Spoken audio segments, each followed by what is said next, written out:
Monsieur le sous-préfet, merci de votre présence ce matin à nos côtés pour cette cérémonie du centenaire de l'armistice du 11 novembre 2018. Alors il me faut excuser ce matin nos parlementaires qui sont un peu sur tous les fronts, dans les jeux de mots, dans différentes communes pour ces commémorations. Donc que ce soit Bertrand Sor, Philippa ou Jean Bizet, ils sont tous excusés. Notre conseiller régional aussi est excusé. En revanche, Antoine Delaunay, notre conseiller départemental, est bien présent à nos côtés.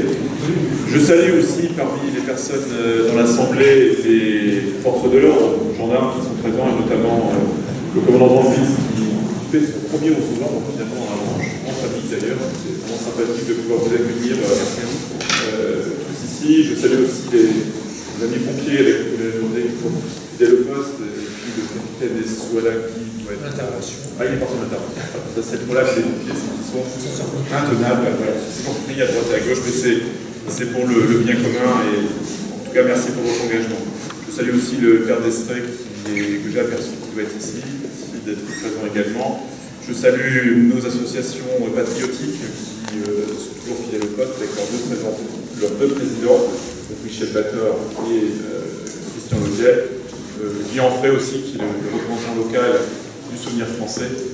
Et puis, alors je ne l'avais pas noté, mais M. Rougard était là, donc je suis substitut du procureur, mais les choses un peu dans le désordre, mais j'essaie de me rattraper aux branches comme je peux, vu que je n'avais pas forcément la liste exacte de toutes les personnes qui seraient là ce matin. Quoi qu'il en soit, vous étiez nombreux, très nombreux, et parmi vous, donc beaucoup d'élus municipaux, d'élus communautaires et de maires de communes alentours qui ont montré leur attachement à la ville d'Avranches et à ces cérémonies patriotiques que nous essayons de mettre en œuvre chaque année, avec, vous l'avez remarqué, la présence des élèves de l'école Pierre Mendès France d'Avranches qui ont à la fois lu ces lettres très émouvantes de soldats. Donc merci à ces enfants, à leurs enseignants et puis à leurs familles d'avoir accepté d'être présents ce matin, place de la mairie, place Littré. Voilà, donc merci vraiment, chers amis, d'être présents ce matin. Donc en effet, il y a exactement 100 ans, à compter de 11h du matin, le 11 novembre 1918, partout en France, on annonce la fin des combats du front occidental. 4 années de guerre s'achèvent, qui ont laissé une France exsangue et 1 500 000 victimes sur 8 millions de morts en totalité pour ce premier conflit mondial. Et le 11 novembre de l'année suivante, l'idée fut émise d'une flamme de souvenir qui fut allumée par le ministre de la Guerre, André Maginot, bien connu. Cette flamme sacrée qu'un comité de la flamme a depuis la tâche de raviver tous les jours, au crépuscule, et qui ne s'est jamais éteinte, même pendant l'occupation. Plus tard, le 24 novembre 1922, le Parlement déclare le 11 novembre fête nationale avec la dénomination de Jour du souvenir. Depuis 2012, ce Jour du souvenir, qui célèbre l'anniversaire de 1918, rend donc aussi hommage à tous les morts pour la France. Ainsi, ce sont tous les soldats français décédés en opération, sans distinction de guerre, auxquels nous rendons hommage en ce jour. Et le message lu par notre sous-préfet, qui est le message du président de la République, a bien mentionné le nom de ces 3 soldats français morts pour la France cette année. Cette année, nous célébrons donc un centenaire, un compte rond, avec une saveur particulière du fait d'un contexte européen complexe. La nécessité de commémorer avec peut-être plus d'insistance encore, parce que nous sentons bien que cette Union européenne, issue de ces 2 conflits mondiaux, est aujourd'hui sérieusement menacée. Les anciens de 14-18, au-delà de leur souffrance et de leurs sacrifices, n'avaient qu'une seule ambition, que leur guerre fût la dernière, la der des der. Et pourtant, comme l'écrivait Jean Monnet, la guerre fut gagnée, mais le traité de Versailles n'installait pas la paix de façon durable. Et il ajoutait encore, j'ai compris que l'égalité était absolument essentielle dans les rapports entre les peuples, comme entre les hommes. Une paix d'inégalité ne peut rien donner de beau. Une Europe réconciliée est et sera demain plus encore la réponse qu'ils attendaient de nous. C'est Paul Louis XIV. C'est ce que disait le président de la République, François Mitterrand, le 11 novembre 1988, lors d'une allocution à Rotonde. Nous l'avons vu hier après-midi, le président de la République a inauguré à Compiègne une plaque avec la chancelière allemande, Angela Merkel, afin de réaffirmer la nécessaire amitié franco-allemande au service de l'Europe et de la paix. Cette cérémonie de commémoration à la clairière de Rotonde avait bien évidemment une forte valeur symbolique, en se tenant sur le lieu même de la signature de l'armistice. Point d'orgue des commémorations, une grande cérémonie aura lieu ce dimanche 11 novembre matin, en ce moment même, peut-être a-t-elle déjà terminée, sous l'Arc de Triomphe, en présence d'une soixantaine de chefs d'État et de gouvernement, dont Angela Merkel, Vladimir Poutine et Donald Trump, qui seront ensuite reçus à l'Élysée. Ensuite, la chancelière allemande ouvrira à 15h30 la première édition du Forum pour la paix, dans la grande halle de la Villette de Paris, qui sera suivie d'une prise de parole du secrétaire général de l'ONU, Antonio Guterres. Avec pour objectif de défendre le multilatéralisme, l'idée de ce forum est née d'un constat. Le monde va mal. En témoigne la remise en cause de l'OTAN, de l'OMC, de la justice internationale, l'incapacité des Nations Unies à régler le conflit syrien, les crises migratoires, l'émergence de gouvernements nationalistes et populistes, ou encore la dérégulation d'Internet. Il s'agit d'un rendez-vous qui a vocation à être reconduit d'année en année. Nous devons sans nul doute nous en réjouir. Le président de ce forum, Justin Wess, directeur depuis 2013 du Centre d'analyse de prévision et de stratégie du ministère de l'Europe et des Affaires étrangères, explique à ce sujet, je le cite, « Ce n'est pas un sommet pour la paix, pour faire de la médiation ou de la diplomatie. C'est un sommet sur les conditions de la paix, sur la façon dont on peut améliorer l'organisation du monde, ses règles, ses institutions, et pour parvenir à la paix. » Mais cette volonté gouvernementale n'a pas de sens si, à l'échelle de nos communes, l'initiative n'est pas relayée. Cela a été rappelé lors de l'homélie du Père d'Estrée tout à l'heure.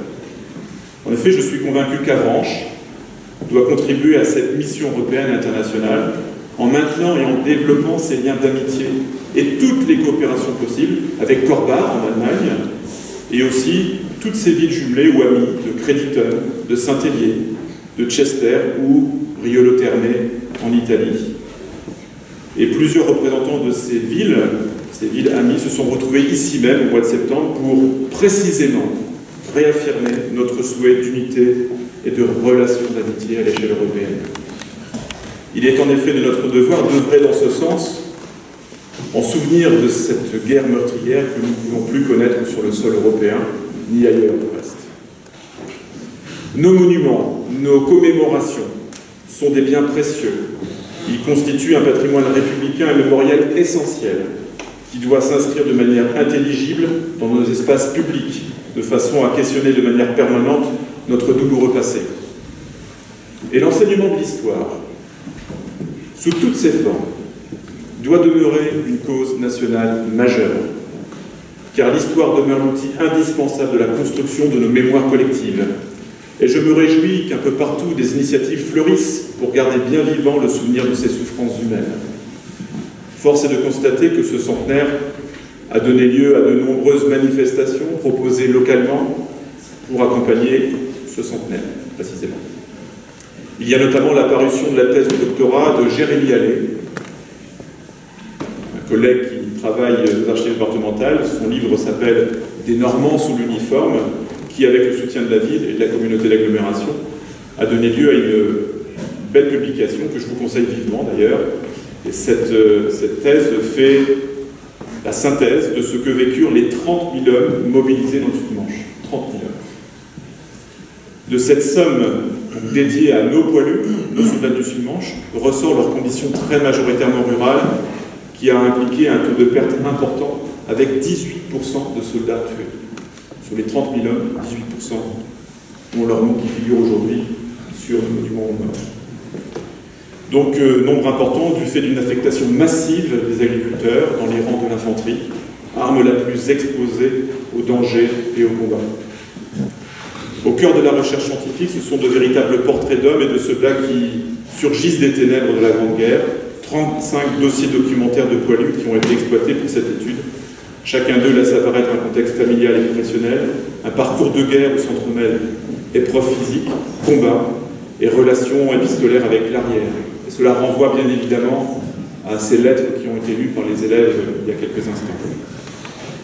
Quoi qu'il en soit, c'est un témoignage émouvant, passionnant et éclairant sur ce que vécurent nos aïeux. Et je me permets de citer un extrait du roman d'Henri Barbus, qui est un auteur que nous avons un peu oublié, roman qui a été prix Goncourt 1916, et qui porte le titre Le Feu, journal d'une escouade. Donc je le cite, « Ce ne sont pas des soldats, ce sont des hommes. Ce ne sont pas des aventuriers, des guerriers, faits pour la boucherie humaine. Ce sont des laboureurs et des ouvriers qu'on reconnaît dans leurs uniformes. Ce sont des civils déracinés. » Citation qui transcrit si bien cette réalité du déracinement, de l'humanité bafouée. Notre musée d'art et d'histoire d'Avranches, qui ouvre ses portes tout cet hiver, depuis le 20 octobre et jusqu'au 3 mars 2019, s'appuie sur les recherches de l'historien pour proposer une exposition remarquable dédiée à la vie des soldats du Sud-Manche, au fil des 4 longues années du conflit.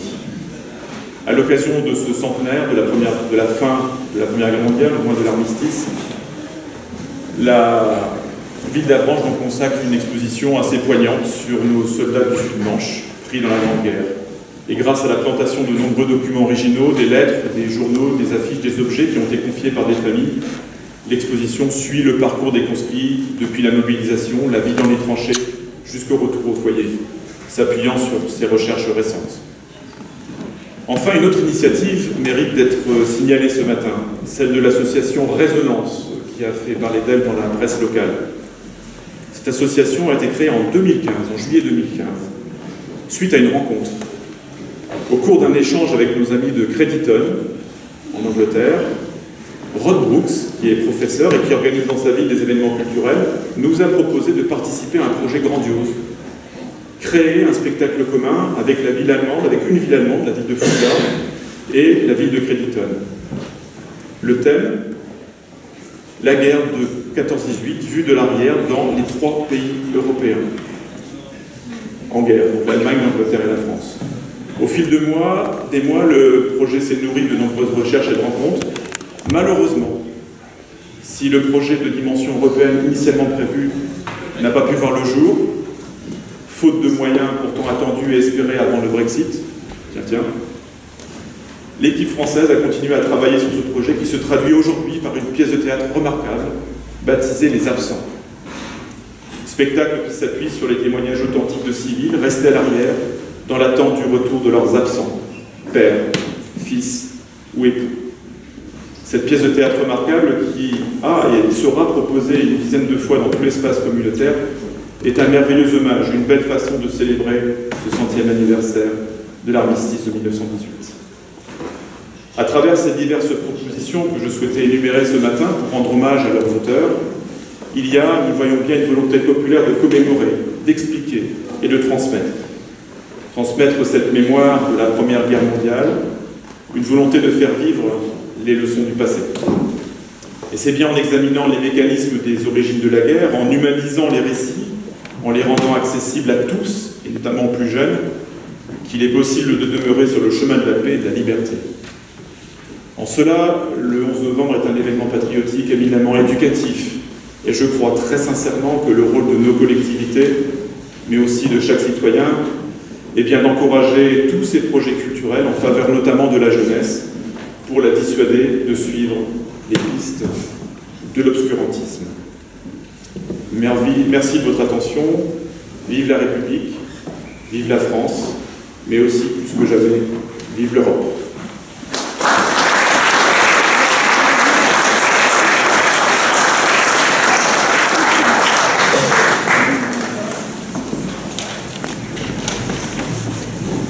Monsieur le maire, monsieur le sous-préfet, mesdames et messieurs les élus, les maires et communaux, mesdames et messieurs les représentants de la gendarmerie nationale, du corps départemental des sapeurs-pompiers, de la police municipale, messieurs les présidents des associations patriotiques, mesdemoiselles et messieurs les porte-drapeaux, mesdames et messieurs, chers amis.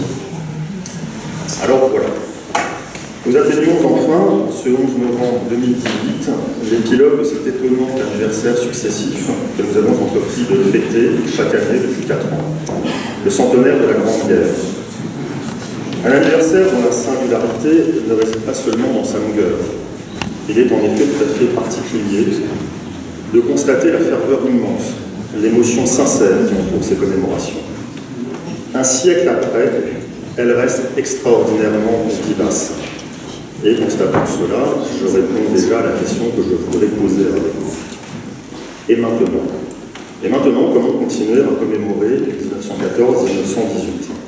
100 ans après, et bien plus encore, au fil du temps qui va continuer à s'écouler, quel sens donner à la commémoration de ces événements d'un autre siècle? Il faut se poser cette question. Il faut se la poser, car on ne peut pas se contenter de laisser le temps faire son œuvre. La Première Guerre mondiale est trop importante pour cela. Elle est un événement capital, un événement fondateur de notre histoire commune. Elle marque la fin du XIXe siècle. Elle engage l'Europe dans un mouvement qui continue aujourd'hui encore à l'animer. La Grande Guerre, c'est aussi la dernière fois que le peuple de France s'est levé, tout entier, en armes, et dans des proportions jamais atteintes auparavant. Et c'est aussi la première fois que l'armistice signé, on ne célèbre pas tant la victoire que la paix, enfin retrouvée. Il faut donc se souvenir du fait historique, de l'importance de la succession d'événements qui ont entraîné le monde d'alors dans la guerre et des conséquences de celle-ci sur l'organisation géopolitique de notre monde d'aujourd'hui. Mais il faut aussi, en resserrant notre vision, se souvenir de l'horreur absolue des champs de bataille. Et il faut bien sûr aussi commémorer le sacrifice des millions de morts. Ces anonymes qui n'ont eu d'autre choix que de voir leur destin individuel s'effacer devant celui collectif de la nation. La question de l'utilité, de l'importance de la commémoration ne se pose donc pas. Mais il faut se poser celle du sens, qui évoluera immanquablement au fil du temps, et celle de l'intérêt, qui immanquablement aussi s'étiolera. Pas de suite cependant. Et c'est bien là la plus grande singularité de cette guerre que, 100 ans après, l'intérêt qu'on lui porte soit toujours aussi immense. Il n'y a jamais eu autant de monde à visiter les lieux de mémoire. Il n'y a jamais eu tant d'ouvrages historiques ou romanesques à lui être consacrés. La raison en est simple. La Grande Guerre, en réalité, ne fait pas simplement partie de l'histoire de France. La Grande Guerre fait partie de notre histoire intime. 1 500 000 morts, presque 4 300 000 blessés. Pas une famille n'a été épargnée. Pas une famille qui n'ait perpétué au fil des ans le souvenir de tel ailleurs, justement tombé ou miraculeusement revenu. Aujourd'hui encore, quand on parle avec les descendants que nous sommes, la Grande Guerre, ce n'est pas vieux. Et c'est heureux, parce qu'il ne faut pas l'oublier. La guerre n'est pas qu'un accident du passé. La paix n'est pas inscrite dans nos gènes. Une fois établie, elle n'est pas inaltérable. Elle se cultive, s'entretient, se protège. Il ne faut avoir de cesse de le répéter. Particulièrement dans ce monde qui est le nôtre aujourd'hui. Ce monde qui se radicalise et qui se durcit. On peut être hasardeux de tracer des parallèles entre deux époques éloignées, alors que le monde a tant évolué. L'Europe des années 30 n'a rien à voir avec l'Europe d'aujourd'hui. Mais tout de même, soyons prudents, de grâce. Le nationalisme gronde fort ces temps-ci, et le populisme se fait chaque jour plus présent. La parole se durcit, et le verbe de haut, comme le poing qui cogne sur la table, voudrait tenir lieu de pensée politique. Prenons garde, de grâce, prenons garde. Sachons faire en sorte, ensemble, que le sacrifice de nos aînés n'ait pas été vain. Vive la République, vive la France et vive l'Europe.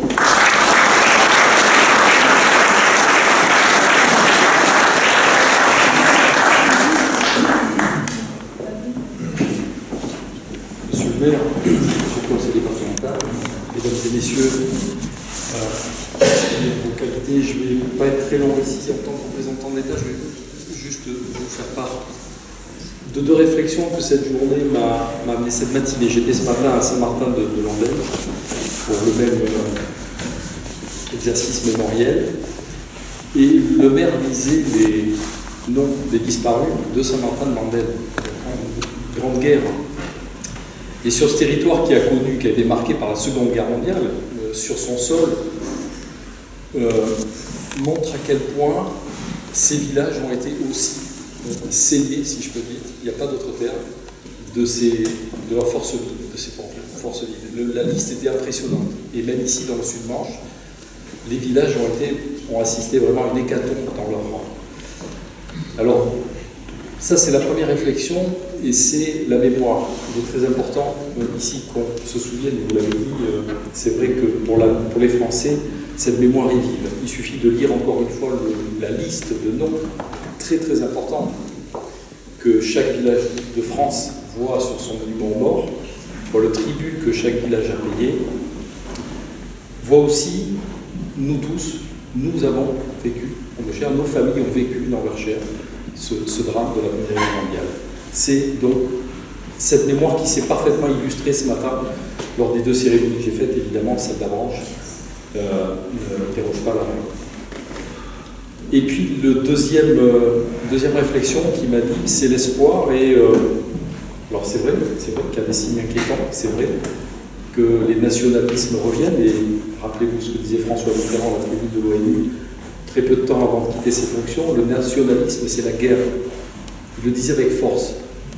À l'époque, on la regardait un petit peu comme quelqu'un d'âgé qui avait vécu un petit peu ça, mais à l'époque, le monde était vraiment en paix. Il n'y avait pas ces signes très inquiétants qui frappent à nos portes. Avec le recul, on s'aperçoit de la pertinence de sa réflexion. C'était en 1995. Une deuxième réflexion, c'est celle de Winston Churchill, qui est connue de tout le monde, je pense, et qui dit un peuple qui oublie son passé se condamne à le revivre. N'oublions jamais ça.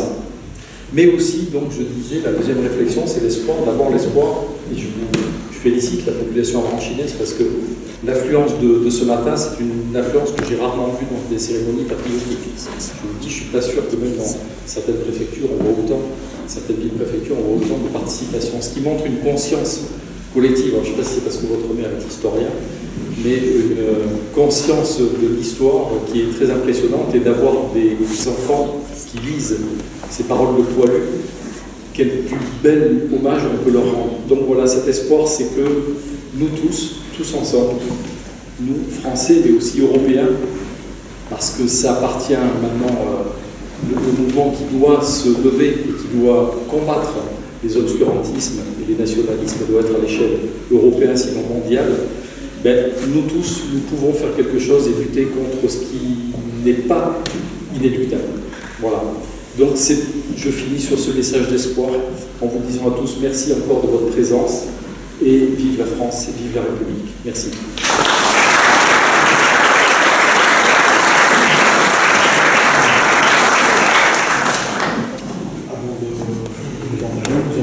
Une remise d'archives de porte-drapeau. J'appelle mademoiselle Adenise Le Chartier à me rejoindre.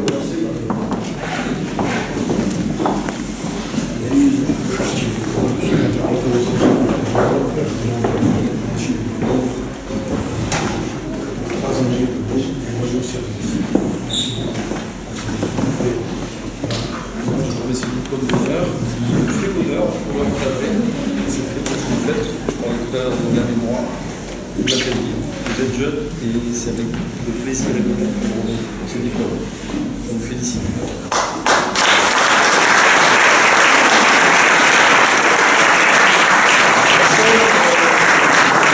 De première classe, Alexis Le Chartier, que je décorais ce matin dans la salle du combattant, et le sous-préfet va lui remettre maintenant sa carte du combattant. Voilà.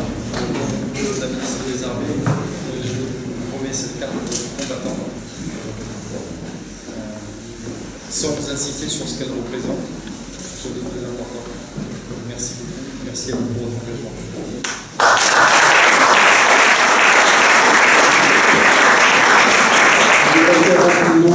Un petit rappel. Il y a 9 ans, Henri Ernaud, ici présent, me présentait deux jeunes adolescents, 14 et 15 ans, Amélie Pic et Alexis Le Chartier. 9 ans après, Alexis est engagé dans la vie active, il est marin, il vient de recevoir la croix du combattant. Amélie est dans la vie active, elle est gendarme, elle est présente sur les rangs ce matin.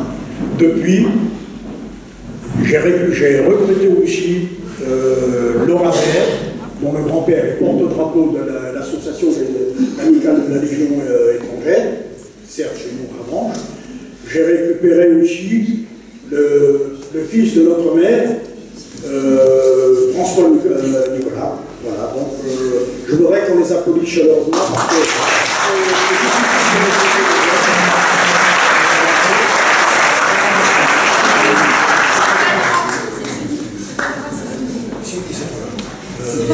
est-ce qu'il y a quelqu'un qui a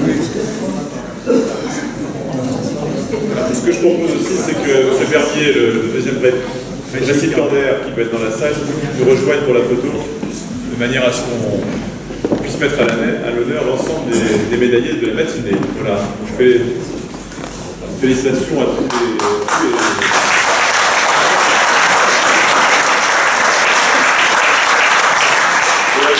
Je vais à partager le verre de l'amitié, vraiment clore cette cérémonie patriotique du 11 novembre. Je crois que Michel Bator a encore un petit mot à dire. Ah oui, si on ne m'enlève pas les piles, je n'arrête pas. Je voudrais aussi, à l'occasion du centenaire de notre association l'UMC, remettre à notre sous-préfet le livre qui raconte l'histoire de l'UMC. Monsieur le sous-préfet, c'est avec beaucoup de plaisir et de bonheur que je vous remets ce livre de l'Union nationale de Catholique. Je vous en remercie infiniment. Et il sera en bonne place et je vais en plus dédicacer. Voilà. C'est le président, je le connais bien. Merci infiniment.